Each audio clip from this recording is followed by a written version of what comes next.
पुत्रियों का वर्णन है, फिर पुत्रों का वर्णन है। यहाँ पुत्रियों का वर्णन में सबसे पहले मझली बेटी देवहूति जी का वर्णन है। करदम जी तप कर रहे थे। तप करते करते हृदय में भाव आया, समान श्रीराम गृह में दधेनु।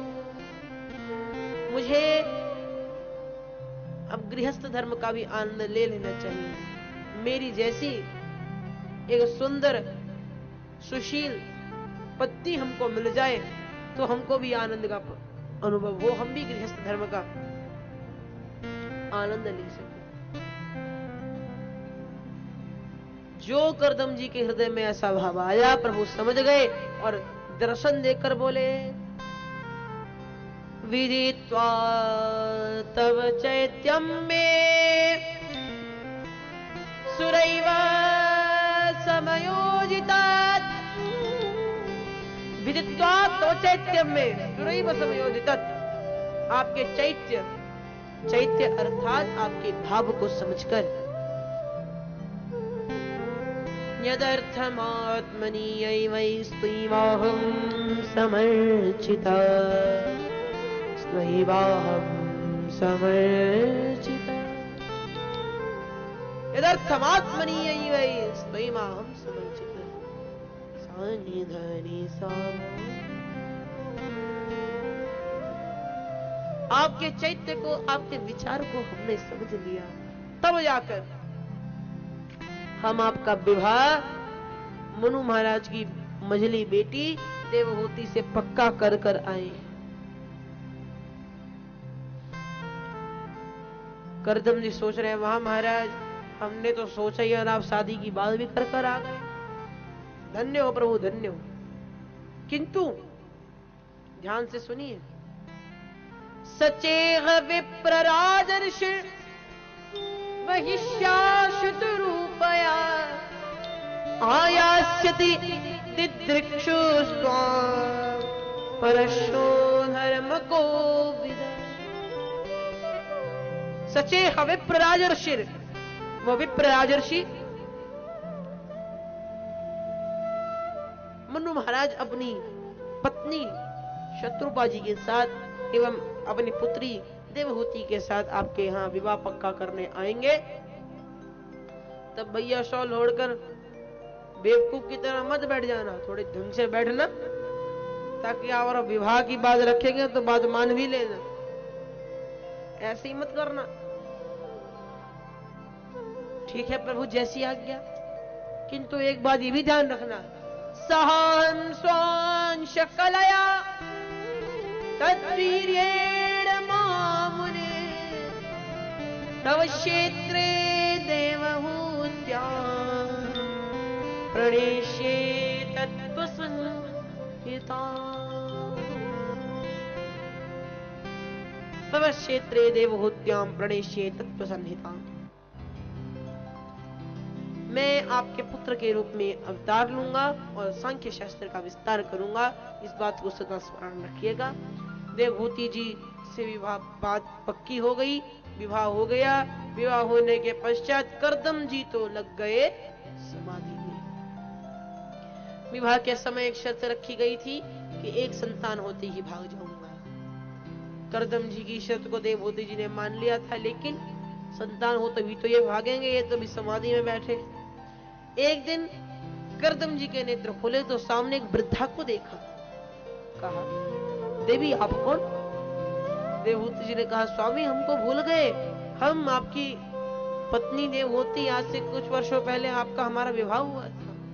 ओहो, सम्राट मनु की बेटी हो? वाह देवहूति वाह, आपके तप से तो मैं संतुष्ट हूं। तुष्टो हमद्यतमान विमानदाय शुश्रूषया परमया परया च भक्त्या यो देहि रामय मतीव सुहृत्स्वदेहो नावेक्षितः समुचितः क्षपितुं मदर्थे।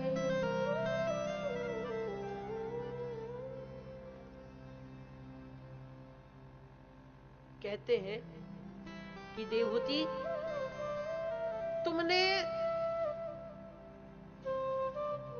मेरी संरक्षण नहीं किया, तुमने तो मेरे लिए तपस्या की है। मैं तुम्हारी तपस्या से प्रसन्न हूं, मांगो क्या वर चाहती हो। देवहूति जी ने कहा, स्वामी आपकी सेवा करना ही मेरा परम धर्म है, किंतु यदि आप कुछ देना ही चाहते हैं तो एक बात हमको बताइए। साधुओं का परम धर्म है, गृहस्थियों का परम धर्म है कि वे संतान वाले हों। यदि गृहस्थ संतान विहीन है तो गृहस्थी की शोभा नहीं होती, कम से कम एक संतान तो हमको हो जाए। ऐसी बात करदम जी ने हाथ में जल लिया, जलाशय में डाल दिया, कहा जाओ जलाशय में स्नान कर आओ। जो देवहूति जी जलाशय में प्रविष्ट हुई, हजारों अप्सराएं जलाशय में उनका श्रृंगार करने के लिए उपस्थित हो गई। स्नानेन तामारेण स्नापयित्वा मनस्विनी दुकूले निर्मलेनुते तदुरस्यै च मानदाः। जो देवहूति जी स्नान करी, स्नान करने के पश्चात एक सुंदर स्त्री के रूप में सबके सम्मुख आकर खड़ी हो गई। करदम जी ने पुनः हाथ में जल लिया, मंत्र पढ़कर फूका तो एक विमान उत्पन्न हो गया। सारी सुख सुविधाएं उसमें पहले से उपस्थित है। विमान का नाम कामक विमान। विमान को चलाने के लिए ना तो ईंधन चाहिए, ना पेट्रोल चाहिए, ना ड्राइवर चाहिए। बैठो, जैसी इच्छा करे, जहां जाने की इच्छा करे, सोई संपन्न हो जाएगा, सोई इच्छा पूर्ण हो जाएगी। ऐसा कामक विमान उन्होंने उत्पन्न किया। दोनों दंपति उसमें चढ़े। बहुत सारी सेवक सेविकाएं वहां उपस्थित थे सेवा करने के लिए। भ्रमण करते करते करदम जी 9 बेटियों के पिताजी बन गए।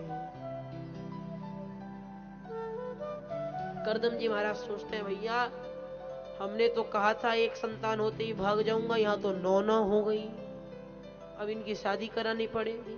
शादी कराने के बाद हमारे समधी समधन बन जाएंगे, फिर तो भैया हम तो दुनियादारी में फंस गए। करदम जी ने कहा, भैया भागना है तो भी भाग लो। उठाया अपना चमीटा, पहनी लंगोट और भागने लगे तो देवहूति जी ने पैर पकड़ लिया। स्वामी कहाँ जा रहे हो?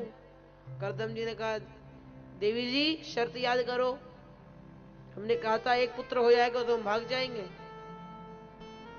देवहूति जी ने कहा, सरकार मना कौन कर रहा है, एक बात हमको बता जाइए बस। क्या? आपको और हमें 9 पुत्रियां हुई हैं, 9 पुत्र नहीं। और पिता का धर्म है पुत्री का विवाह करना, तो इनका विवाह कौन करेगा? और कम से कम मुझे वृद्धावस्था के लिए एक सहारा तो दे जाइए, जो मैं अपनी वृद्धावस्था किसी के साथ काट लूं। करदम जी कहते हैं, माखिदो राजपुत्रित्वं मात्मानं प्रत्यनिन्दते भगवांस्तीक्षरो गर्भ मधुरात् संप्रपत्स्यते।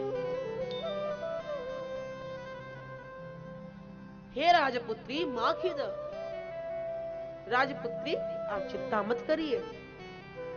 भगवांस्तीक्षरो गर्भ, भगवान तेक्षरो गर्भ, साक्षात श्री हरि नारायण आपके और हमारे पुत्र के रूप में अवतार लेंगे, आप चिंता मत करिए।